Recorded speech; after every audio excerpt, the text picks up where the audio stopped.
Good morning, all. Welcome you all in Atal FDP blockchain. Today, I would like to introduce our today's chief guest, Dr. Ashok Kumar Das. He is an associate professor in IIT Hyderabad. He is a senior IEEE member. He worked as editor, associate editor in various journals. His name His name is included in the subject-wise ranking of 2% scientists from India in all fields. His name is included in the world ranking as a 3553 and national ranking of SIR is 24. Now, I would request to our today's chief guest, please present your session, sir. Yeah, thank you very much. Yeah.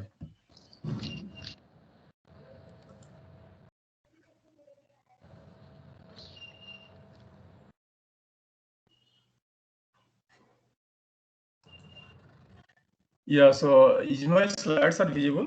Yes, sir. Yes, sir. Yes, sir. Okay. So please stop me that in between that if you have any query or doubts, or if somehow the voice is not listening, so please let me know because I'm using my mobile phone, so due to internet connectivity here issue. Okay, so the today that we will talk about one of the emerging that technology due to blockchain. And for that purpose, I'll go to the consensus protocols for blockchain first, and then I'll take a case study where the blockchain could be used in intelligent transportation systems, and we'll see that this is one of the nice that applications where the blockchain can provide the much better security in case of the intelligent transportation systems. So I am associated with IIIT Hyderabad here. So in the Center for Security Theory Algorithm Research, and currently working as an associate professor. And my email address is listed here, ashutoshdas@iit.ac.in. You can find my more informations from my URL, official URL, and as well as my personal URL is there, so you can see about me in more details. So about me in short, so I did my PhD in CSE, MTech in computer science, and MSc in mathematics from Indian Institute of Technology, IIT Kharagpur. So then my research interests include mainly on the systems and network security part. Uh, currently I'm working on the blockchain as well as AI/ML security, and AI/ML security is one of the new emerging area where you can do the predictions if your data is secure. Then also I worked in various other fields, namely in security field of Internet of Things, Internet of drones, Internet of vehicles. Also, I worked with that security in the smart grid, smart city, for cloud computing, and so on.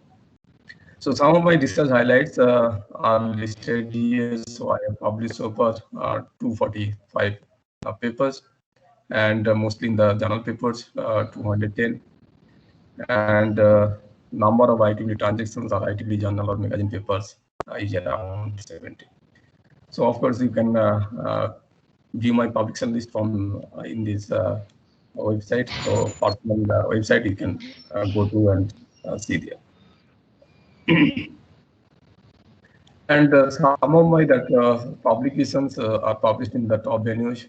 For example, topmost security journal is the IEEE Transactions on Information Forensic Security. The second topmost journal is known as the IEEE TTSC. Then also I published in several top venues with high factors journal, which are published in the area of security in my research areas.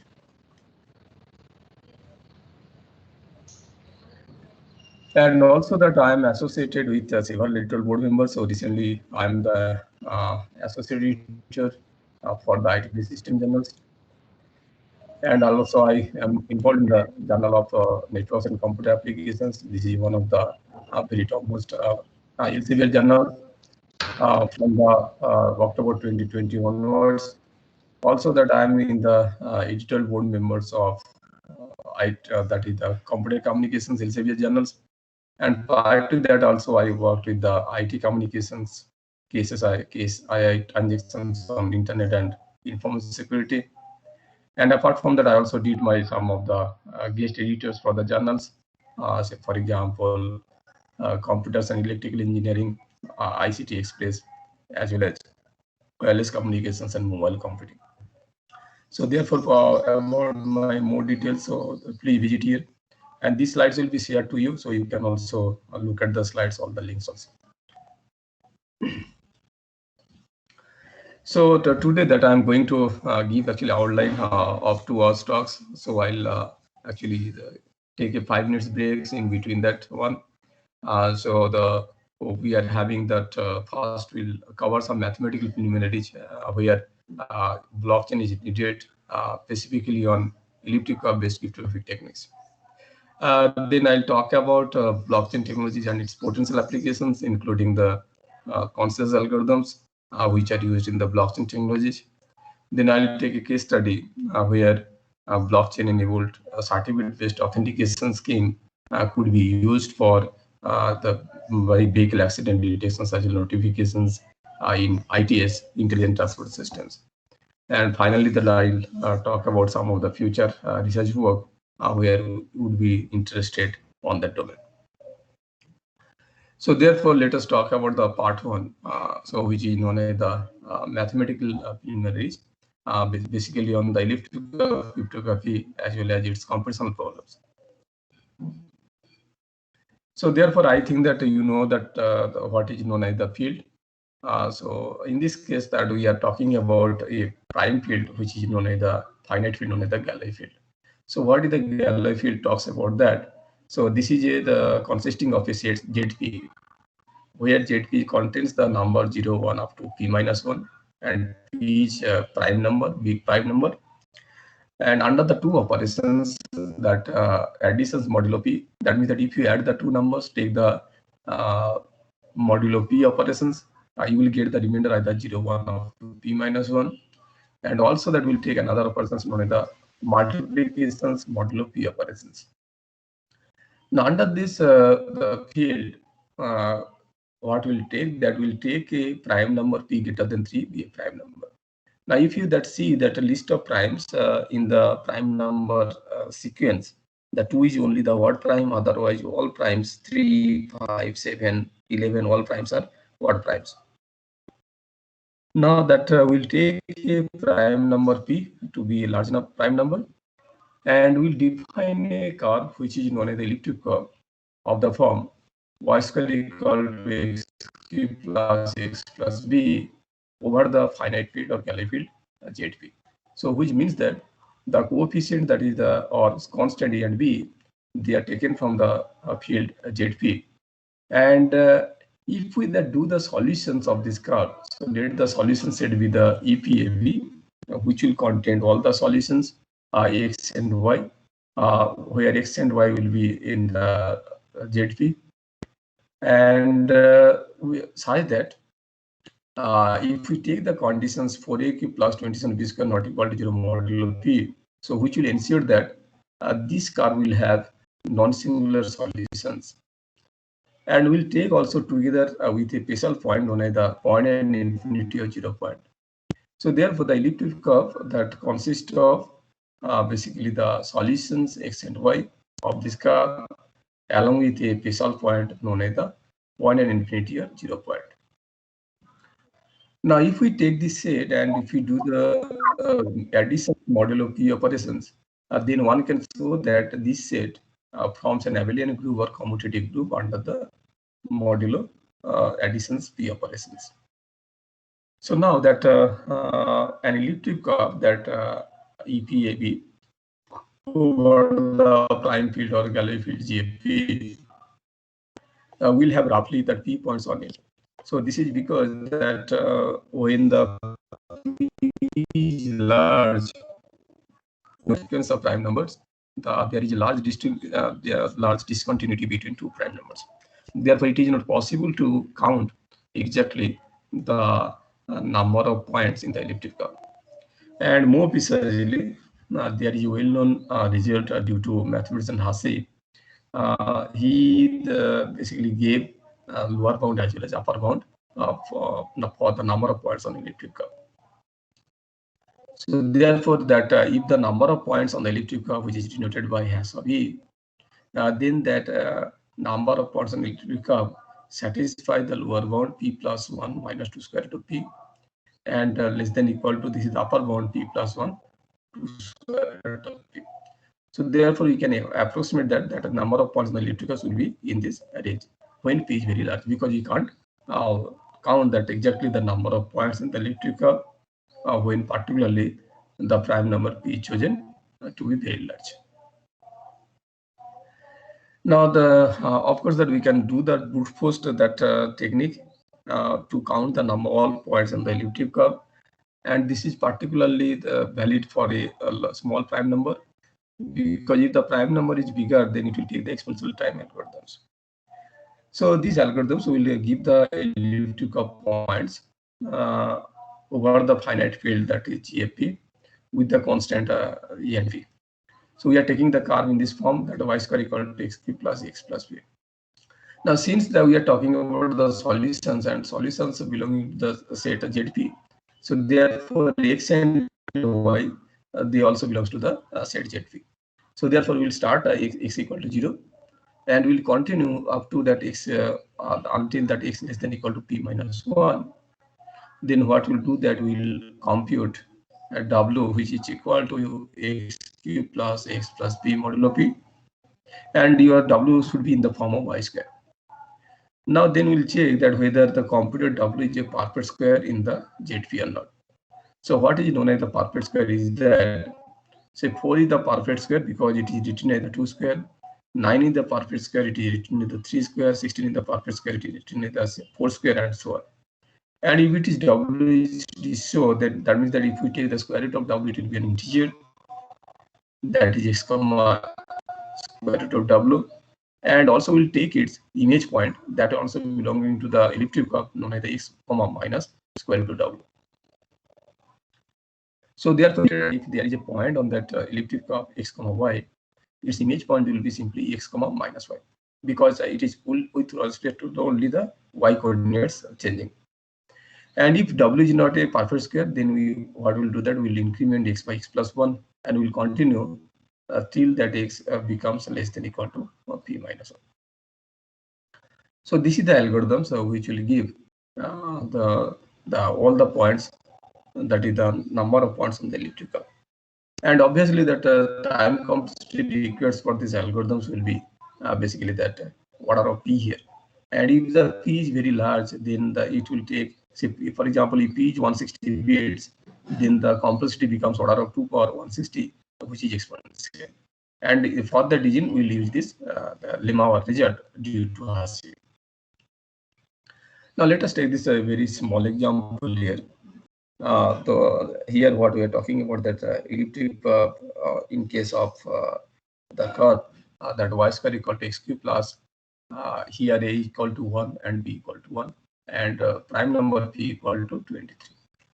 And if we that implement that algorithms and plot all the points in that basically this graph, because p equal to 23, the values of x and y will be between 0 to 22 and 0 to 22. And you will see that there are 24 points are there in the elliptic curve, which is very, very close to the here prime number p23.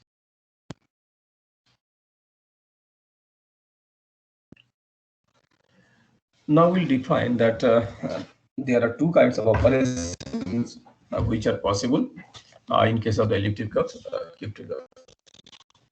So first operations, we talk about the here elliptic curve point additions. So what we'll do, that suppose that you are given the 2 points x and y. Then if p not equal to minus q, that means that if p not equal to image of the basically that p, q is not image of the point p, then what we'll do that we'll simply draw a straight line passing through the points P and Q. And let the straight lines meet at points minus R.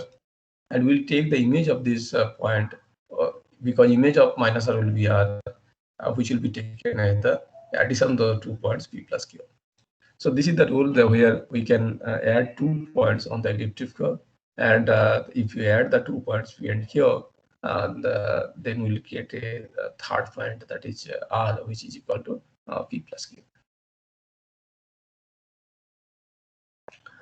Then we are having the doubling a point on elliptic curve. So when we are given a single point, say P, and we want to do this twice P, which is nothing but P plus P, which is known as the doubling of the point P. So in that case, what we'll do that we will draw a straight tangent, that is the passing to the point P. And let the tangent say meet at point R, then we'll take its image, will be taken, basically the minus R will be taken as the twice P, that will be taken as the P plus P, which is known as the doubling of the point P. So therefore, if we solve both the equations here, and so first one and second one, then in that case that we'll get the additions of the 2 points as follows. So for that purpose, let P equal to a point having the x coordinate as xp, y coordinate as the yp, and we are having also another point Q having the x coordinate xq, y coordinate yq, be the 2 points on the elliptic curve, y square equal to xq plus x plus b modulo p. And then we can add the 2 points P and Q, and let the added point be the R, having the x coordinate R and y coordinates R, which are computed as follows. So first we'll compute lambda, which is nothing but the slope of the line joining the P and Q. And if you compute the slope of the line, that is yq minus yp by xq minus xp. And in the second case, when the 2 points are equal, that is we want to compute twice P. So in that case, we have to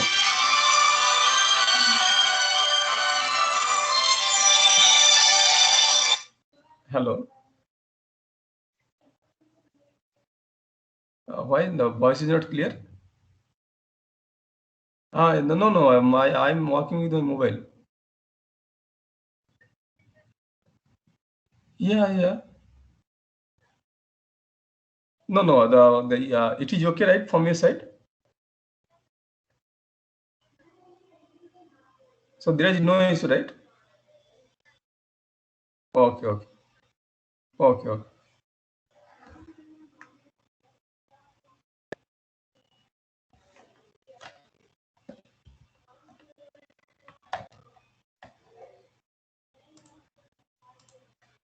No, are you able to see listen my voice, right? Or my slides are visible to all?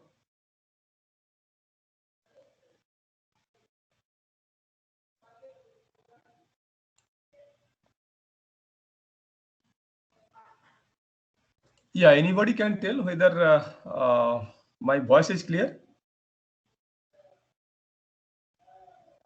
Yes, sir. And you are also able to see my slides? Yes, sir. Sir, the slides are not visible. Your screen is visible. Slides is visible? No, we cannot. Okay, sir, it is visible now. Visible, right? Yeah. Okay.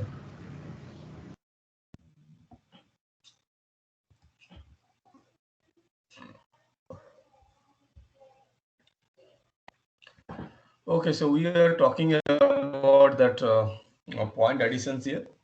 We talk about that when the P and Q are the 2 points, either P not equal to minus Q, we'll get this lambda due to the joining the slope of the line joining the 2 points P and Q, and lambda will get it in this case when P equal to Q, we're getting the slope of the tangent. Then if we solve the equation, this one with respect to that geometric problem in the previous slides, I will get the xr as the lambda minus xp mod p, and we'll get also yr, which is equal to lambda into xp minus xr minus yp, modulo P of this form.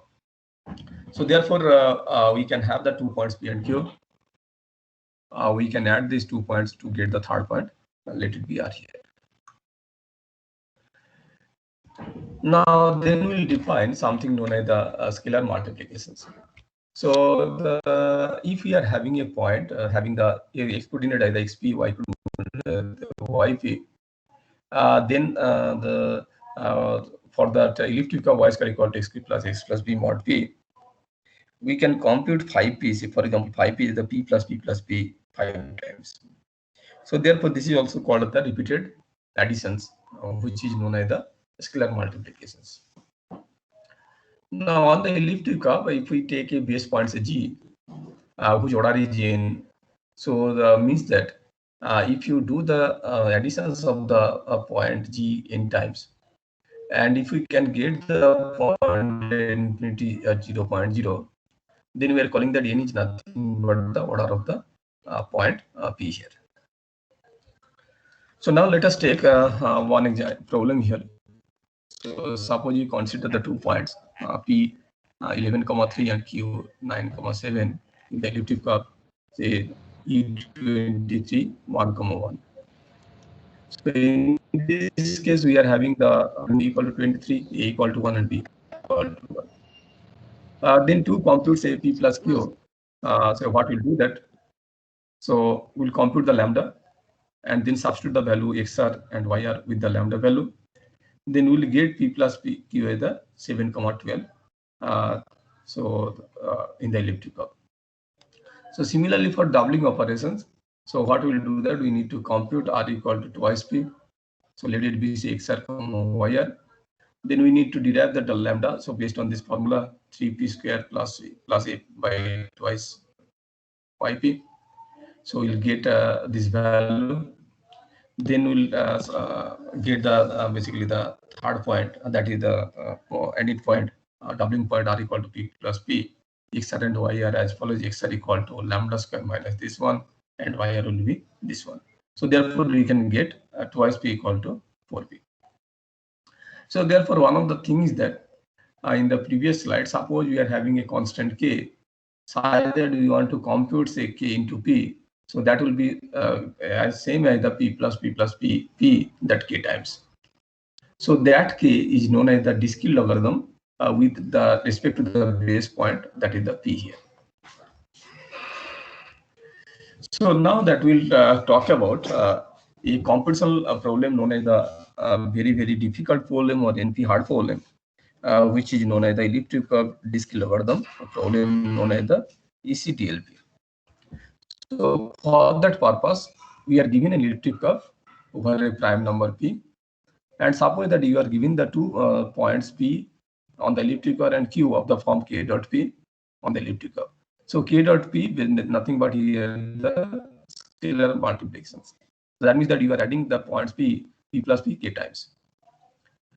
Then the problem is to that find or determine the discrete logarithm k from the given 2 points p and q. And this problem becomes infeasible or very hard problem to determine the k from p and q when p is large.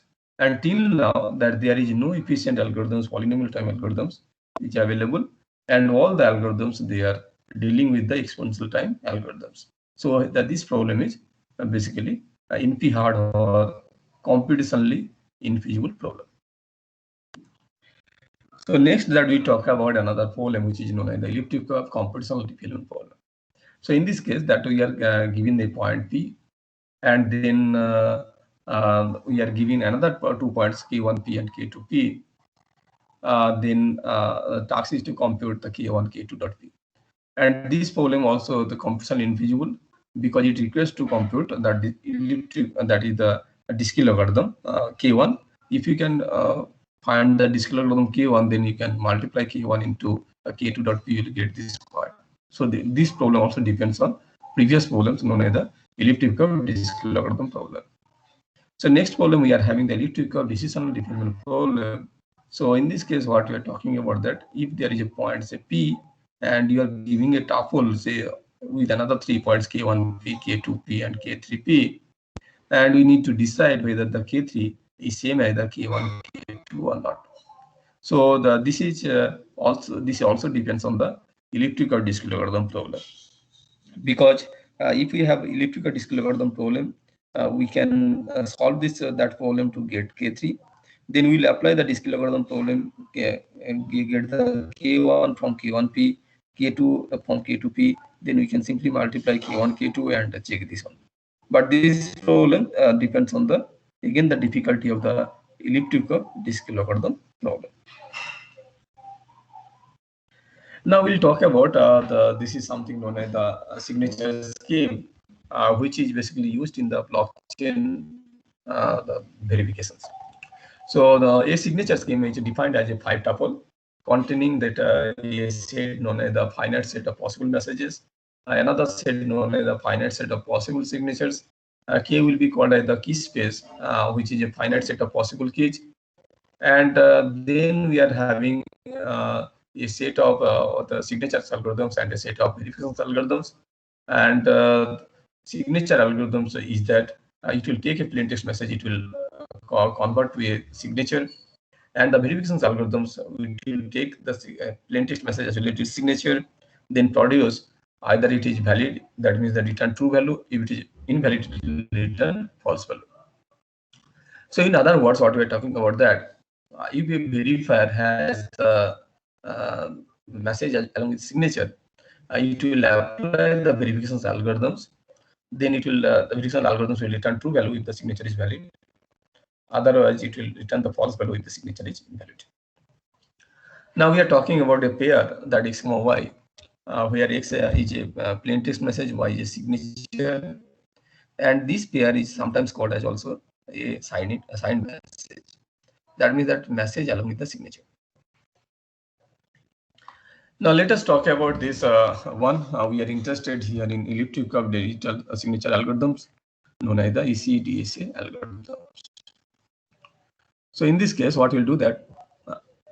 So first of all, the domain parameters are selected, which will contain the elliptic curve, its base point G of say order n.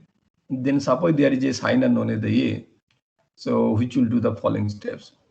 First, it will select a random integer k, then compute its public key known as the q, which is equal to k.g. So k.g is nothing but the scalar multiplications, that is the g plus g k times. So then that A will declare that q as the public key, and it will keep that key as the private key. So therefore, private key that of A is kept to secret to the signer, and public key is basically announced to be public to all the fellow. So therefore, even the adversary knows the public key. Now the question is that even the public key is known to the adversary cannot determine the k disk logarithm because of the elliptic disk logarithm problem. So that's why the security of this algorithms based on the difficulty of solving elliptic curve disk logarithm problem. Then we are having the generation key, that is the signature generation page, where suppose you are giving a message and the signer wants to sign that message to generate the signature. So in this case, that what signer will do that it will take the domain parameters consisting of the large prime number p, whatever the base point in and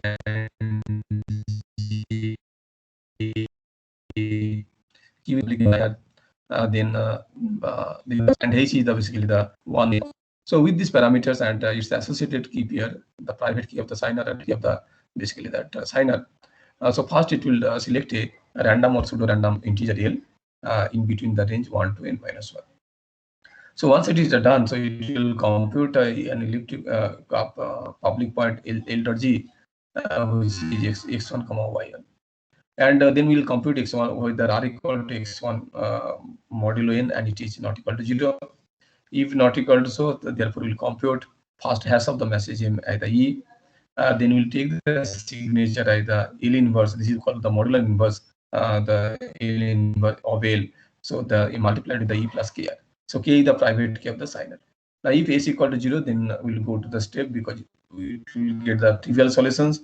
So if otherwise if A is not equal to 0, then A signatures on a message M will be treated as R, S. Now assume that A will sending the signed message, that is the message M along with the signature R, S to the verifier. So therefore, what verifier will do, that verifier needs to apply a signature verification algorithms in order to verify each signatures. So for that purpose, that the verifier needs to obtain the authenticate copy of the domain parameters, or the authenticate copy. Then verifier will proceed using the following steps. First, it will verify that whether the numbers received number R and S in the integers in the interval 1 and n minus 1. And if they are so, therefore it will again recompute the hash of the message.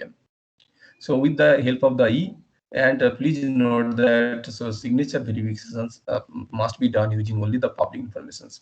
No private informations are available to the verifier. But using the public informations, it is possible to verify the signature whether signature is valid or invalid. So in that case, it will compute W equal to S inverse modulo N, U1 equal to EW modulo N, and U2 equal to RW modulo N, all are public parameters. And after that, it will compute X elliptic curve point. First, it will do the elliptic curve point multiplications with the U1, elliptic curve point multiplications with the U2 dot Q, then it will add the 2 points.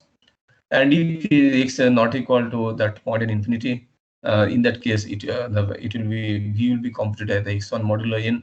So let the X point having the X coordinate the X1 and Y coordinate the Y1. Then it will check whether the computed V is same as the that is what is the public that are sent in the message or not. And if they are same, that it means that the signature is valid. Otherwise, it will reject the signature. Suppose that there is an online demo on elliptic or digital signatures algorithms, and say for example, it will generate the elliptic of key pairs. Then it will show signing and verifying the elliptic or digital signatures algorithms. So let us go to this link here. So whether it is working or not. So please confirm whether you are able to see this or not. So just a minute, whether. So are you able to see the web page here?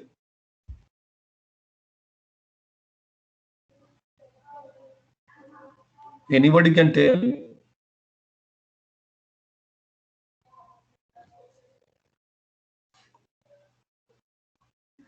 So are you able to see?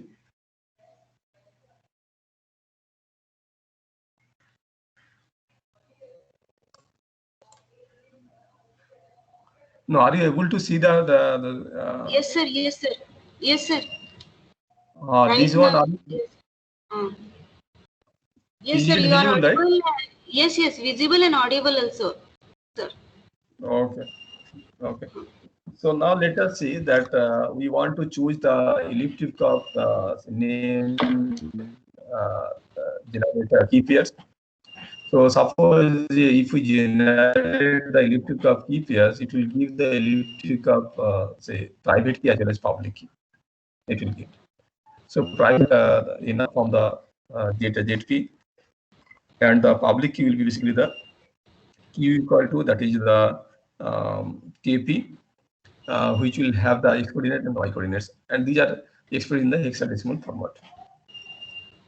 Suppose we are using the SHA-256 algorithm, the hash functions. Hash functions up to 56 will produce 256 hash output. Then suppose the message to be say the signed here, say suppose this is a MDP, say auto MPP. Signature this one. Signature means that you will get the R, S value here. Now, if we want to verify this one, then it will say that valid is signatures. Now, suppose that an adversary is purposely say change some of the content is there. Suppose one it is changed here. So then if the adversary is resend this one, so then you'll see that this is the invalid. So it is not valid. And please note that the signature only can be generated by the signer, because signer is signing the message using its private key. And however, that anybody can, including the verifier, can verify the message using the public informations. So that is what we talk about the digital signature algorithms. So is it clear to all?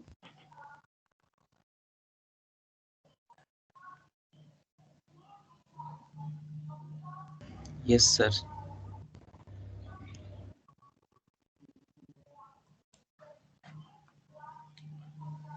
So therefore, if you are interested, so I'll suggest that you go to the first book, William Stallings, which is basic books on cryptography, network security. Then BA, the Progen is there. Bernard manages. It is good for the network security part. Then if you are feeling comfortable with the rigorous maths, you can attempt that manages what's called as Vanston, near book as well as Douglas Stinson. And for the elliptic curve point of view, so you should have this one, Neil College book, that is a very good book on the elliptic curves. So which is known as a course in number theory and cryptography, which was published by the publisher's finger.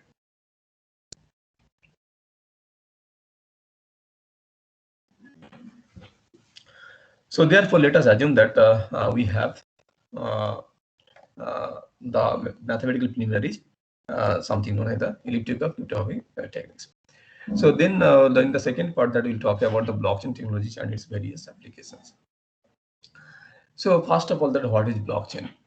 So the blockchain is considered as a chain of blocks, and that needs to be created from several blocks. And in fact, that each block will contain potentially that information or data. So therefore, if we see that here the blockchain contains the two words block and chain, where the context of the digital informations which are stored in the block, and these blocks again needs to be that kept somewhere else in some say public domain database known as the chain. So that's why it is come as the blockchain. Now, since the digital informations are stored in form of blocks and it is linked with a chain, that's why that it constitutes the link blocks of chain, which is known as the blockchain. Now the question is that since it is the link, it is a list, growing list, therefore it must start with some point. So therefore the blockchain first block is known as the Genesis block. So this has a special name known as the Genesis block. So therefore first block created in the blockchain is known as the Genesis block. So if you notice that there is a distinction between the blockchain as well as linked list, simple linked list.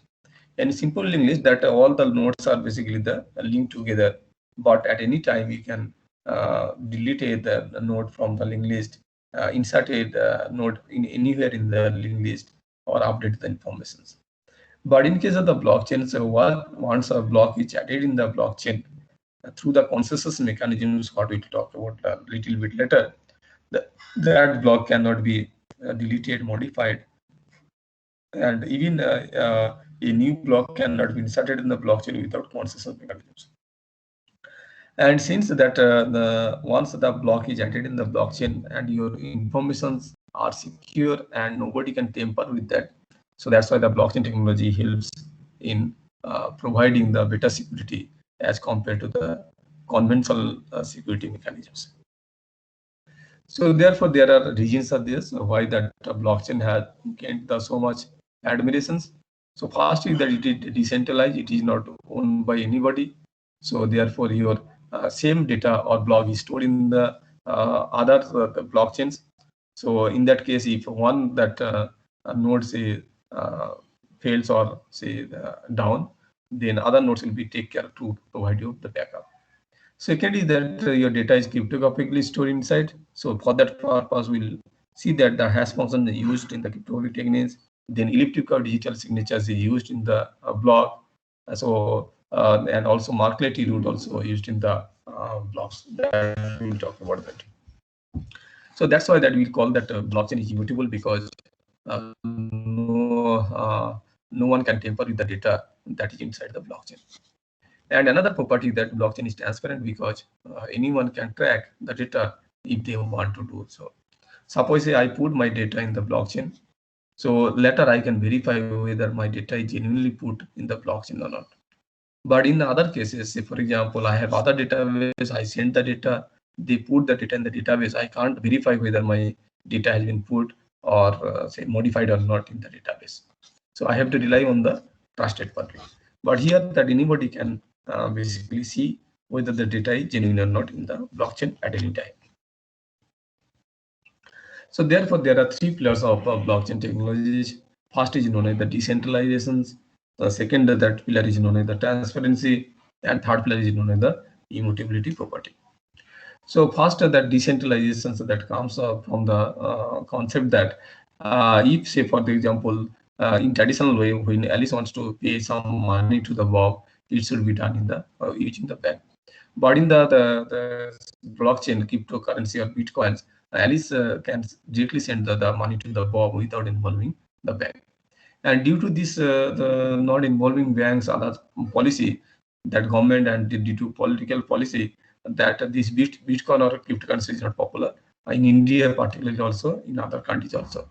So due to that, researchers have found that blockchain can be now applied to civilian applications, starting from the military to any other applications. So that's why nowadays blockchain technology becomes very, very powerful, the tool where the data could be made secured.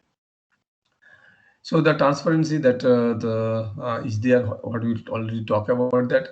So then let us talk about the immutability property. Say for example, immutability in the context of blockchain, which means that once something is been added into the blockchain, that should not be tampered with that.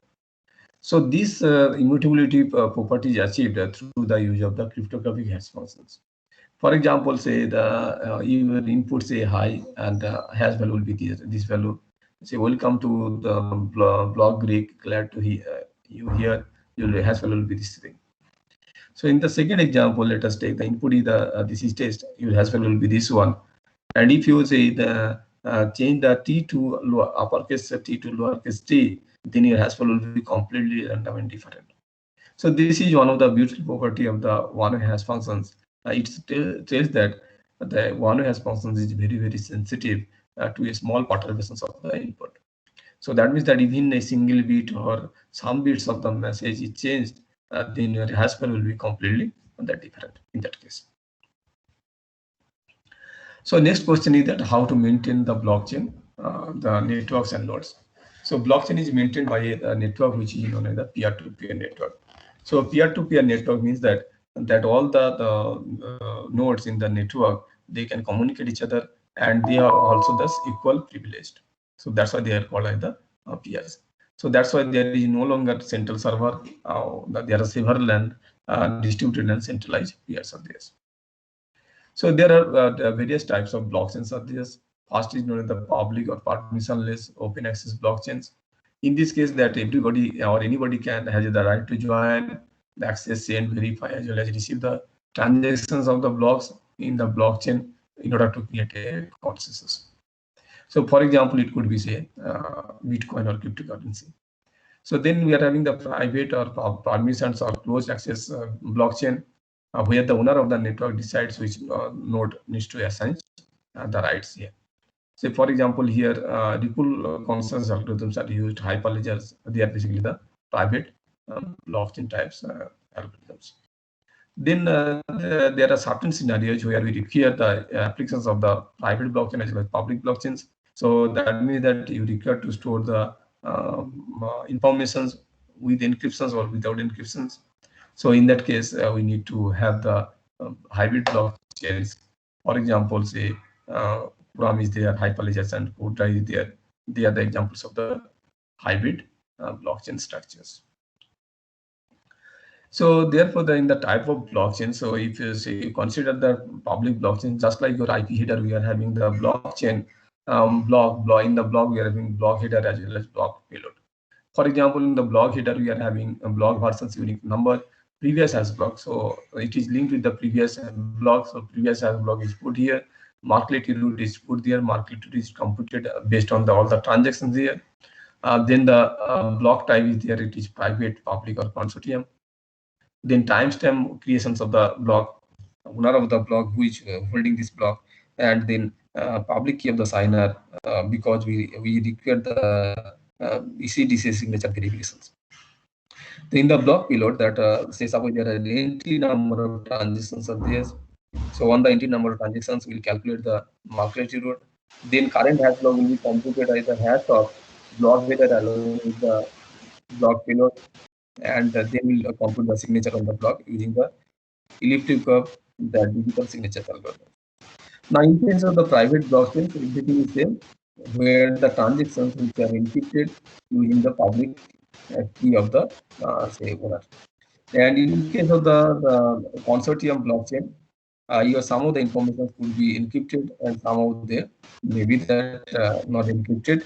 So all the things are there. So therefore, private, public, and consortium data based on the block payload here.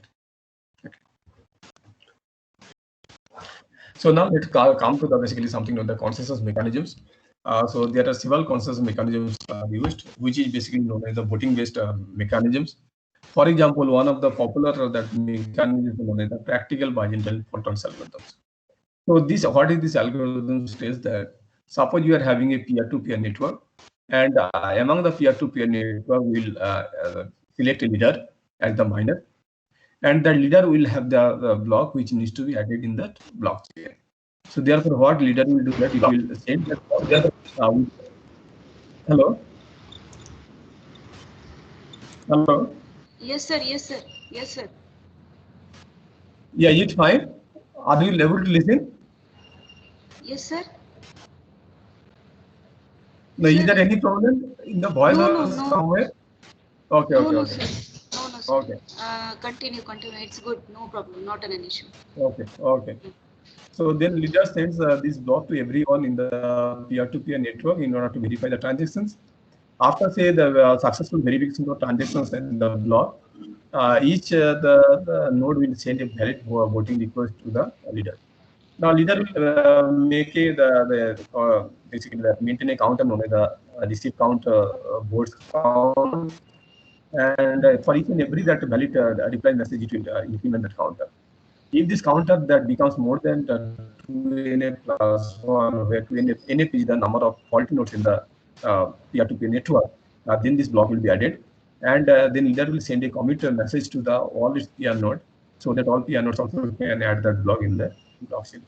So this is a voting-based mechanisms where with that mechanisms, a block would be added in the blockchain, and the same block will be maintained by all other peer-to-peer nodes blockchain.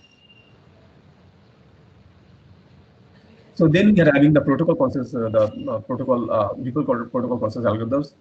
This is also another kind of protocol that is the consensus algorithms.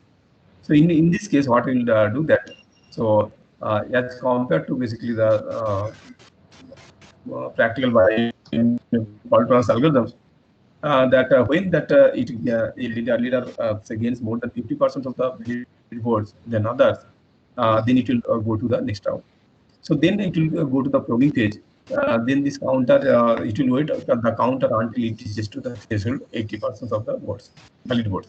Once that the 80% of the valid votes are reached, then the block will be added in the blockchain. Then you can see that there are some other algorithms which are the proof of work, which was the initial algorithm which was used in the Bitcoin or cryptocurrency. But the problem is that it is a very complex mining process where it requires to solve mathematical puzzles. So that's why this algorithm is not so much popular. And to remove the drawback of that POW, in the 2017 Ethereum company, they developed an algorithm known as the proof of stack, which basically that remove the limitations of the POW. That basically the consensus algorithm. Now let us take the scenario where the block can be created added using the consensus mechanism in the blockchain.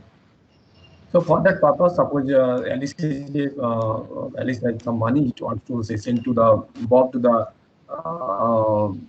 Bob. So therefore, it will have a Bitcoin, and that Bitcoin needs to be basically mined in the peer-to-peer network. Once that the block or Bitcoin has been that mined successfully using some say, proof of work or proof of stake consensus algorithms, then that one basically the transactions will be added to a block in the blockchain. So then the transactions will be completed. So then we are having the use of the market tree in the blockchain structures. So what that suppose there is a block where which contains the transactions say 1, 2, 3 up to 8. For the transactions, we will compute for the hash of all the transactions. Then suppose hash 1 and hash 2 will be combined to have the hash of 1, 2. Hash 2, 3, 4 will combine hash of 3, 4. Then hash 1, 2 and 3, 4 will combine hash 1, 2, 3, 4. Similarly, we will have the hash 5, 6, 7, 8. Finally, we will have the hash of 1, 2, 3, 4, 5, 6, 7, 8, which will be the Marklet root. So once you are having the Marklet root, which is basically that root of the transactions is inserted in the block. So the note that each and every that block will have the separate Marklet root because the transactions will be different. So now the question is that how to verify a transaction using the Marklet root. So suppose that I want to verify that a transactions Y, whether it is correct or not using the Marklet root. So for that purpose, what I'll do that I'll first that compute the hash of the transactions, and using the hash of the transactions and since that root is already stored there in the block, I'll take the corresponding hash of Z to compute hash of YZ. Once I have the hash of YZ, I'll take corresponding hash of WX, then I'll get the root this one. And then I'll check that whether this root is matches with the root which is stored in the block or not. If they match, then I will tell that this transaction is not tampered with it. So therefore, we are telling that there are several applications of the blockchain technologies. Not only in that Bitcoin and cryptocurrency, but it is used in several applications. For example, smart grid, smart manufacturing, supply chain, food industry, Internet of Vehicles, and drones, healthcare, and so on. So in the next, I'll talk about one part of the Internet of Vehicles environment, which is known as the intelligent transport systems, where the blockchain technology can be used. And due to that, this is one of the very emerging topic here. So that's why that researcher has named as the just like Internet of Things, it is known as the blockchain of things, known as the BOT. It is known as the BOT. So if you are interested, there are the important blockchain applications are there. These are some of the interesting publications of mine as well as my research group, PhD students. So for example, I'll talk about the first one. From these IEEE sensors, then the IEEE transactions on vehicular technology that talks about the Internet of Drones. Then for supply chain, we are having IEEE transactions in the industrial informatics, and for the generic IT environment with these publications are there. So if you are interested, you can go through that.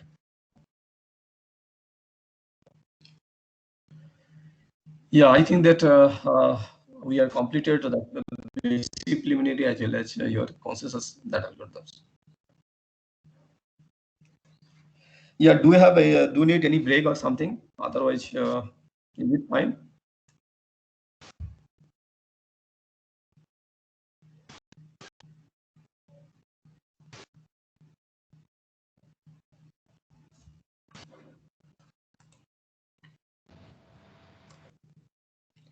Any break is required? No, sir. No, sir. No, sir. Okay. Continue. Yeah, so mine is up to 12, right? 12. Yeah, sir. Yeah, sir. Oh, yeah. Okay, so now I'll talk about one of the applications, recent applications in the blockchain technologies, which I'll talk about as a case study in the blockchain enabled certificate-based authentications for vehicle accident detections and notifications in intelligent transport systems.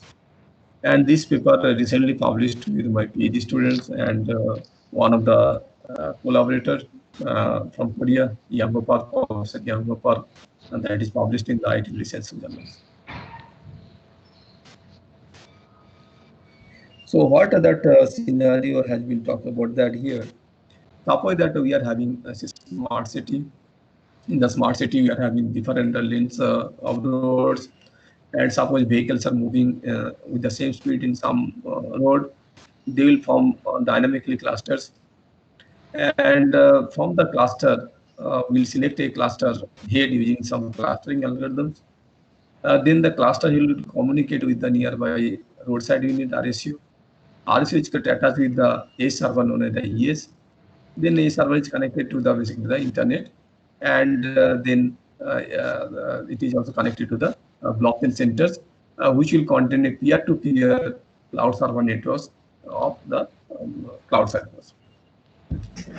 Suppose in this case, what we'll do that, suppose there is an accident takes place nearby, say someone vehicles. So then this vehicle, reporting vehicle can take the pictures of that one, can collect all the information about the passengers, injury status, everything. And that the informations can be formed in the transactions, and that could be sent to its cluster securely. And cluster needs to again send data securely, and then it needs to be sent a server, and finally that a block will be formed, and that block needs to invite you. So this is the motivations. If we see the report of the World Health Organization, then there are several deaths of occurs per year due to the road accidents. So therefore, it is important to know to basically increase the road safety of the passengers.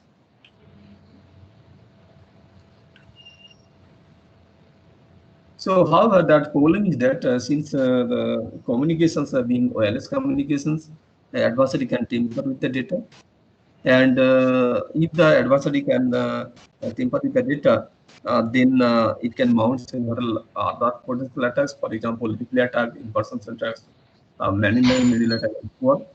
So, in order to handle these issues, that we have designed a blockchain-based certificate-based authentication mechanisms, so that vehicle accident detections and notifications can take place in the intelligent classification systems. So for that purpose, we have used something known as the threat model, which is known as the attacker model. So in that model that we have used one of the famous model known as the Dolabao threat model, known as the DOI model. So under this model, the adversary will have the ability not only to intercept the communication message between the two participants, but also can inject malicious messages in between the communications, can also alter or delete the message content. So apart from that, we have also considered another scenario known as the secret adversary model. So using that model, the adversary can also compromise secret credentials and also the session state using the session hijacking attack. And apart from that, a vehicle say onboard unit can be also physically captured by an adversary, and then adversary can extract all the information which is stored in the vehicle's onboard unit, and can use those informations to mount other attacks. Anyhow, so I will go to the scheme very briefly, and if you are interested, also you can look at the scheme. But I'll go the high-level descriptions here. So the proposed scheme that consists of the following modules. First is known as the system initialization phase.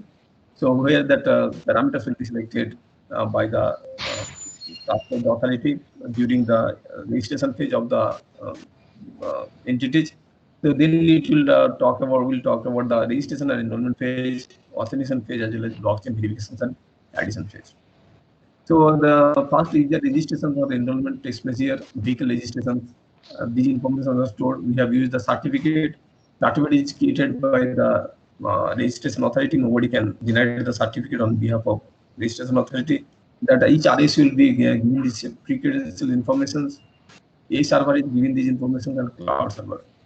So which means that prior to deployment of the these nodes, all the nodes they are registered with the RA, and this is a one-time process which is done during the registration. So then this is the known as the authentication between the cluster head and RSU. This mechanism talks about that how that a cluster head will authenticate a roadside unit, and roadside unit will authenticate the cluster head, and after that they will basically that establish SSL key between them. Then let us assume that we are having secure communications between the vehicle to vehicle, vehicle to cluster head, and also the cluster head to RSU. So in that case, a block that will be created at the two level. So first a block will be created partially by an edge server. Next, a full block will be created by the cloud server. So for example, suppose a vehicle say first created transactions at TXI. Once a vehicle does a accident is detected by its own onboard unit. So for example, the format of a transaction will be having the following fields. Say time of the accident takes place, locations of the accident, ID of the accident vehicle, then the ID of the reporting vehicle, detections of the accident the vehicle, directions of the accident vehicle, positions of the accident vehicle, level of the accident vehicle, and so on. So, based on the directions and positions, the accident can be further classified in three levels: minor, moderate, or severe. So once we are having a transaction, transactions basically will be assigned for the creating a signature. Then that vehicle will send the message to the basically the cluster head via the public channels. So once that notification message comes to the cluster head will validate the message signatures. So once it is done, so then the RSU will send this message transactions and signature using a PCR secret key between the cluster that is RSU and a server the SQL. So once the A server receives this the message, it will create a partial block consisting of the market route on these transactions, owner of the block, then the public key of the signer who is signing the message.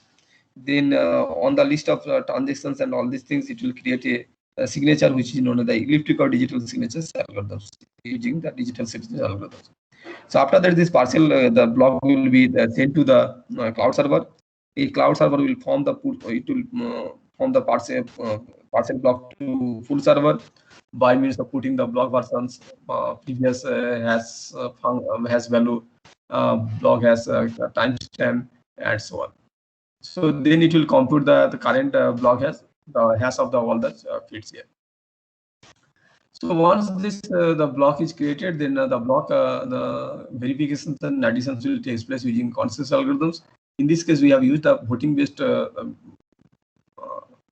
that is known as the private that is what is known as the practical Byzantine faultless algorithms that we have used in order to verify and add the block in the blockchain. And this is done by the basically the cloud peer-to-peer cloud server network. So then we have seen that the proper schemes is resilience against several attacks. That is already shown in the paper, so you can go through that. So another thing is that this is a very important tool where the protocol can be verified in software tool and can verify whether the protocol is safe or unsafe. So this is the automated validation software tool. So known as the Avispa tool, where that there is a language known as the HLPSL language.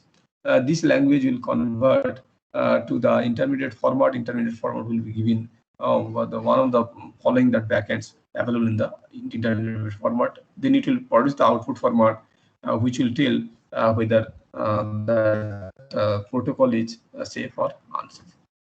So this is just like your we are having program, we are having C language. So you are implementing the C programs, then you are compiling, you'll get the assembler output file, then assembler output file will get the output format.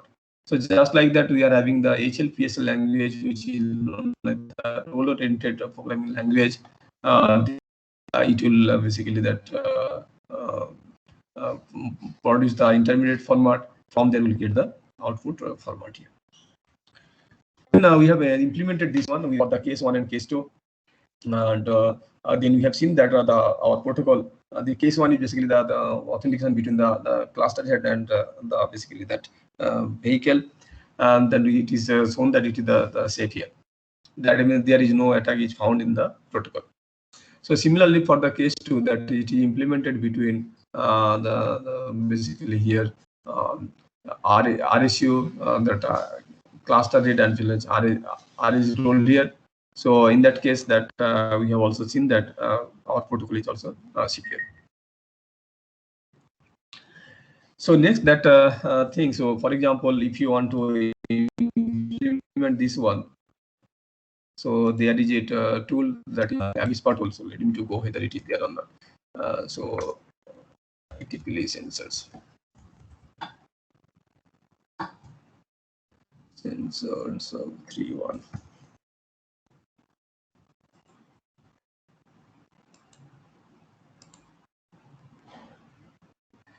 Is the terminal is visible to the font size?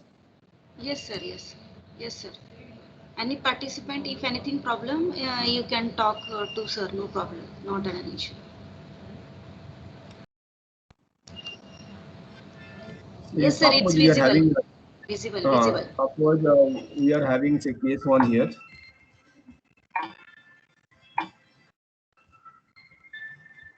This is called the HLPSL, that language. So let me to increase a little bit font also here.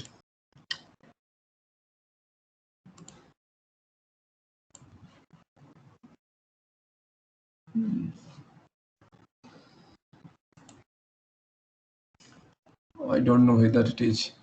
So the insert actually that this is the implementations where we need to write the rules of the participants. This is the registration authority role. So then we have implement the vehicles roles. Then we have implement the vehicle cluster the heads role. Then apart from that, we are having roadside unit role. Then edge servers role, cloud servers role. Then we are having the mandatory roles known as the session as well as goal and environment. Then we have to specify that confidentiality, the goal as well as authentication. So this is basically the implementation of this protocol. So there is a tool known as the span tool is there. I guess.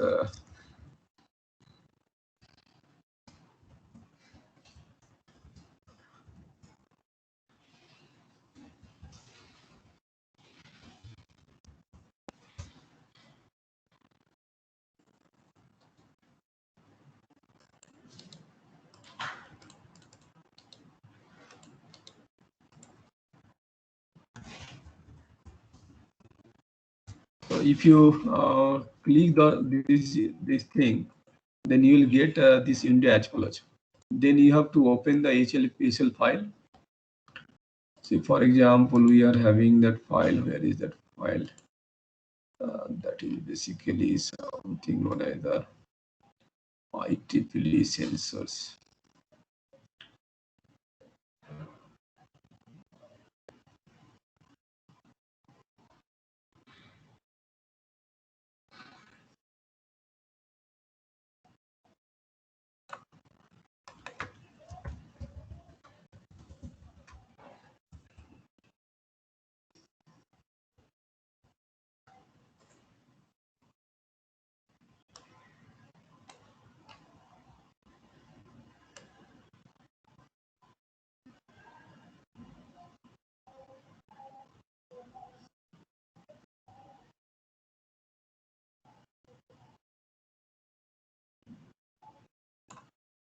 Yeah, IEEE sensors. Case 1. So if you see that we are having this code here, then say it may take some time. If you execute, then after some time say it is showing this result. So save result with respect to these things will come here. Okay. So this is basically the showing the implementation of this protocol under the basically the Avispa tool. So next we will come to the blockchain implementation part. So we have also implemented the protocol with the help of the blockchain. So what we have assumed that we have taken the two scenario. In the first scenario, we have taken the peer-to-peer cloud server node as the 15. Then we fix the number of transactions in each block as the 60. That means that each block will be the 60 transactions. Then we basically the varied number of blocks mined in the blockchain. And this gives basically the average computational time in seconds for mining a single block in the blockchain. So however, that if you look at basically if you compute the total computational time in seconds, then you will take that the graph will be linear. So therefore time will be linearly increasing, because when we are going to that do the number of blocks mined more, that will give the more time here.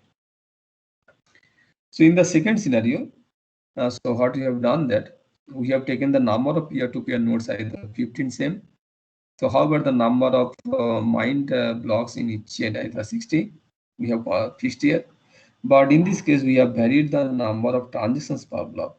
For example, a transaction will contain a 20 block contains 20 transactions, a block contains 30 transactions, 40 transactions, 50 transactions, 60 transactions. Then we computed the average computational time in seconds. Then again, that if you take the total computational time, that graph will be linearly increasing, because when the number of that blocks in the block number of transactions in the block increased, then it will take the more time. So the conclusion, so and future research directions. So what we are talking about that.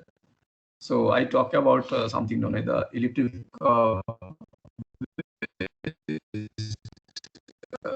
mathematical, and also its various properties.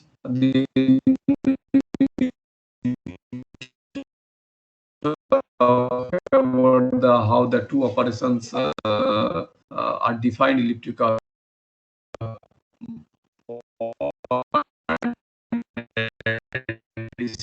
and multiplications. Then we talk about the elliptic curve, the computational problems, mainly the elliptic curve, the discrete logarithm problem, computational diffusion problem, elliptic curve, decision diffusion problems. All these problems talk about that. Then we basically that talk about various that is functionality of the scheme. Particularly, the tools are used in the blockchain, basically the block permissions. And in the block permissions, we have seen that it requires the market-to-root constructions and verifications. It requires that has competitions. It requires also that something known as the elliptic curve digital signatures needs to be put there. Then we talk about the blockchain technology and its various applications, and we have seen that blockchain three pillars. One is known as the decentralization, another known as the transparency, another known as the immutability property. And because of these properties, if we use the blockchain in some applications, the security not only increases, and also your data will be transparent. So then we talk about the various consensus algorithms. Mainly we talk about the practical Byzantine fault algorithms, Ripple protocol consensus algorithms, and also we'll see the briefly that how that existing old that mining algorithms known as the consensus algorithms known as the proof of work and proof of stacks works. Then we talk about the various potential applications of the blockchain technology, and due to that we talk about that blockchain of things, where the several blockchains applications are there. Then we take a particular case study on a vehicle accident detections and notifications, which was published in IEEE Sensor journals. And then we talk about the scheme, thread model, network model, and we describe very briefly. Then we talk about the scheme, is robust against various attack.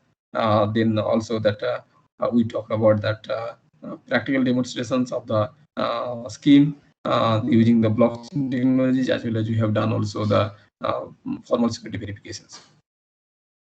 So therefore, as a result, future research, this is one of the important things. So blockchain-based authentications and access controls are very two important research directions. And traditional authentication and access control scheme, they may not be secure under certain basically environment. And if you talk about the blockchain-based authentications and access control, they are highly robust and secure. And recently that we are having a topic known as the AI/ML-based the topic using blockchains. Now, what happened that in AI/ML, the main heart of the AI/ML algorithms is known as the training data set. Now, if the training data set is not genuine or if it is corrupted by the adversary, then your predictions will go wrong. So, for example, there is an attack known as the data poisoning attack, where the adversary can insert the fake informations in the database using the data poisoning attack. So, in that case, the AI algorithms can make incorrect predictions. So, whereas we are talking about that, if your informations are put in the blockchain, say since due to immutable property, the blockchain informations cannot be tampered with that. Now, if you that do the AI/ML based big data analytics on the blockchain data, that will ensure that your data is not corrupted, and it will give you basically the correct predictions as you did here. So this is one of the recent field that has come in the literature, which is known as the AI/ML based, basically the big data analytics, which provide the better, basically that something known as the predictions.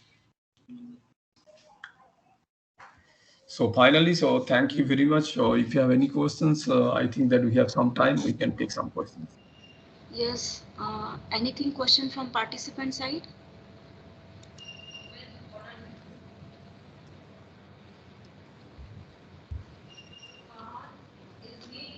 Yes. Anything question from participant side?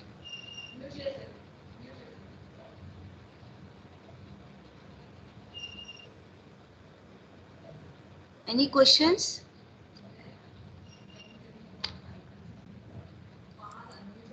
Even you can put that question in the chat box also, if it is possible. Yeah, yes, sir. Already it is there, sir. No problem. Not an issue. Yeah. Sir, I think there is a no question from participant side. Means your session is very nice and it is will be understandable by all participants. And I hope all participants enjoy the session. Now I am concluding the session. I am very grateful to sir for accepting my invitation and for the session. Session was very nice, informative, very understandable. Thank you very much, sir. Yeah, okay. So thank you very much for inviting me. Okay, thank you very much. Thank you, sir. Thank you very much. Yeah. Okay, thank you. Yeah. Yeah. So yeah, I have already sent this slide to you. So please share these slides to all participants. Yeah, yeah. Okay, fine, sir. No problem. Not an issue. I will mail to everyone, sir. No problem. Oh, okay, sure. Okay, fine. Okay. Bye. Bye. Okay, yeah. Yeah.